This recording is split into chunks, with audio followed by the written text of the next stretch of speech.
Welcome back and thank you for staying with the broadcast. On January 9th, the Ministry of Health announced 3 COVID-19 cases, taking the total tally to date on island to 22. Health Minister Mary Isaac on Tuesday stated, despite comparisons to other Caribbean islands and their handling of their situations, St. Lucia's authorities have been very careful in their reporting of the deaths. St. Lucia currently has the most recorded COVID-19 related deaths within the OECS. As of Wednesday 10th February, the island has recorded 22 deaths. Although it is not an OECS member state, comparisons are often being made about Barbados' handling of the pandemic and that of St. Lucia. Health Minister Mary Isaac explained that the handling and measures implemented by no two countries will ever be the same, as many other circumstances have to be factored in. If you look at the way we are reporting, we are not necessarily reporting the same way that these countries are reporting. We are reporting our COVID-related deaths. You understand? I do not know that the deaths in those countries are COVID-related. I do not know if they are just COVID deaths. But we are reporting COVID-related deaths. Semantics again, all these people, no, it's not semantics. The fact that we have to go and we have to continue to be very ethical when we report about people's private business, because a person's medical records is a private affair. Okay? We cannot go and tell you Miguel had underlying issues, he had diabetes, he had this and that. He most likely would have passed regardless of COVID. We cannot say that. You see? So that is the problem. So we are being very careful not to say the people died of COVID because we cannot prove that. Isaac shed light on issues that individuals were having with regard to the wording of the press releases. We are giving the correct information as far as and as much as we can, because when you are looking at health issues, like I said, you have ethical issues also to consider.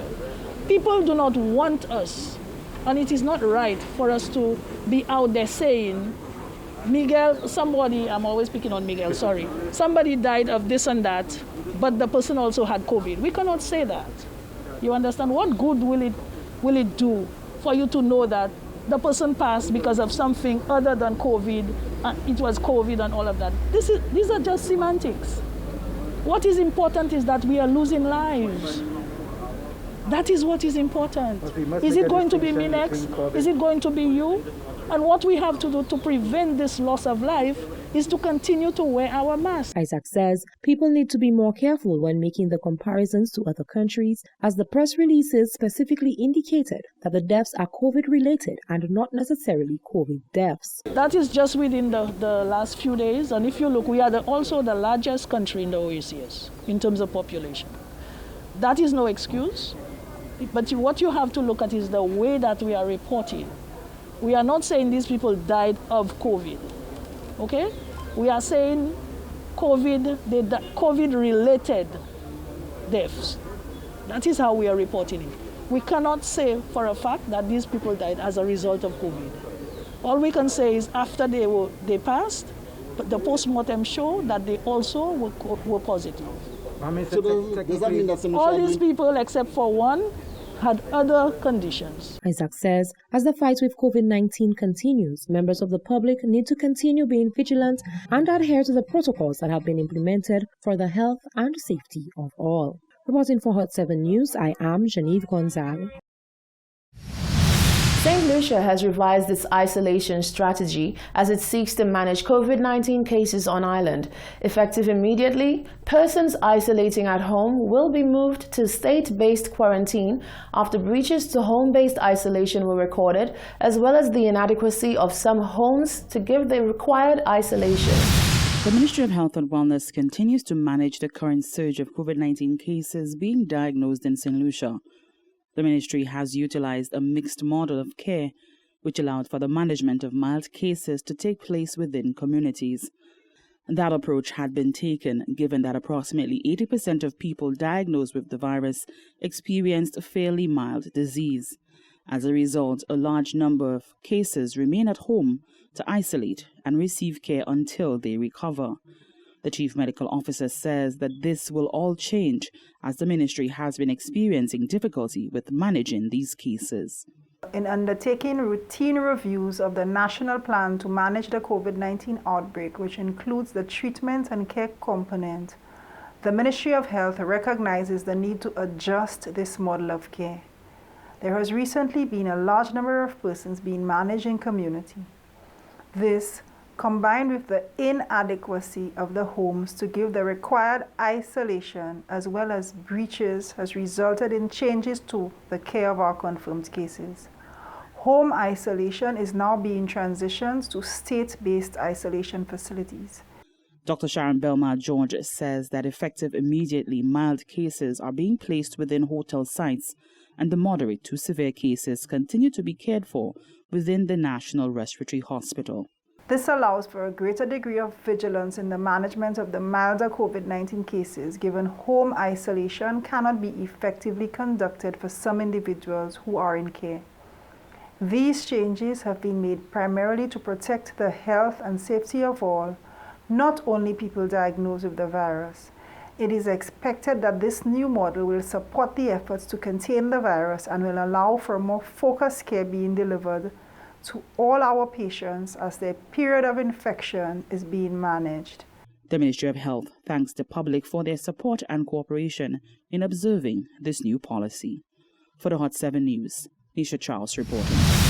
Members of the government are seeking to clear the air surrounding how government plans to acquire vaccines in an attempt to inoculate its population. Outside Parliament on Wednesday, Leader of Government Business and Health Minister Mary Isaac made the clear distinction between sourcing vaccines, various channels approved by COVAX facility, as opposed to sourcing vaccines on the open market. The Ministry of Health made it clear that St. Lucia would not be acquiring vaccines on the open market. COVAX is the mechanism that's going to bring the vaccines, but they're looking at different vaccines from different suppliers at the same time. Okay, they're looking at the Indian one. There is one coming from through an African mechanism. There's PAHO, WHO. Regardless of where it's coming from, I am aware of all the different avenues that the vaccines are going to be supplied from. But regardless of where it's coming from, the chances are it will go through the COVAX mechanism. Prime Minister Alan Shasney confirmed on Tuesday night that St. Lucia is in talks with the government of India to acquire vaccines. We got a phone call not too long ago from Prime Minister Motley in Barbados, who, as you know, received 100,000 doses from India. We will be getting our doses very soon. We have written to Prime Minister Modi. We've been in discussions and in dialogue with the High Commissioner, Indian High Commissioner in Suriname, and the rest of us will be receiving the vaccines very shortly. But she has very kindly agreed and has offered to send over vaccines, 1,000 vaccines, which would cover 500 persons. And she did that because she clearly understands the stress we're all under, particularly with our frontliners. Both Dominica and Barbados have received doses of the Oxford AstraZeneca COVID-19 vaccine from India on Tuesday. In other news, Prime Minister Alan Shasney is defending the decision of cabinet members as well as the United Workers' Party members for using a radio station of their choice to speak on United Workers' Party and government matters. The PM says this is nothing new, and it is in fact a practice undertaken by previous administrations as well. In an apparent case of what's good for the goose is good for the gander, Prime Minister Alan Shasney has come out strongly in defense of his colleagues who have seemingly taken up residence at local radio station Sky FM. The station recently released a roster of its daily programs for the week and includes talk shows featuring Peter Josie, Lionel Ellis, and Castries South East MP Guy Joseph, to name a few. On Tuesday morning, the PM was questioned about the fairness and rationale of this move, where people in search of government information must now turn to this station rather than the decommissioned national radio station, Radio St. Lucia. Prime Minister Shasney retorted with a dig at the media house asking the question, indicating that they have once played the same role as Sky FM. Well, there's some people saying the same thing about your TV station. That's the extent of the response? Well, I mean, at the end of the day, it's a free market. So the party feels it necessary to get out its message. We find a lot of cases, sadly, And again, it's a free world. It's a free media. You can choose how to cover a story you want to. But we want to make sure that the information is being disseminated. And it's an opportunity for my candidates to be able to talk about the work that they've been doing. So it's certainly not shutting down anybody else. We're not preventing anybody else. Nobody's not going to different shows and doing the circuit. But certainly I think if you go around the world, you'll see that this is a process that's existed in many other countries. The PM dug further by stating that the opposition is guilty of the same tactic. The Labour Party certainly has used it. There were many shows under the previous administration that were very political, and you had civil servants actually going on those shows, which was remarkable to me.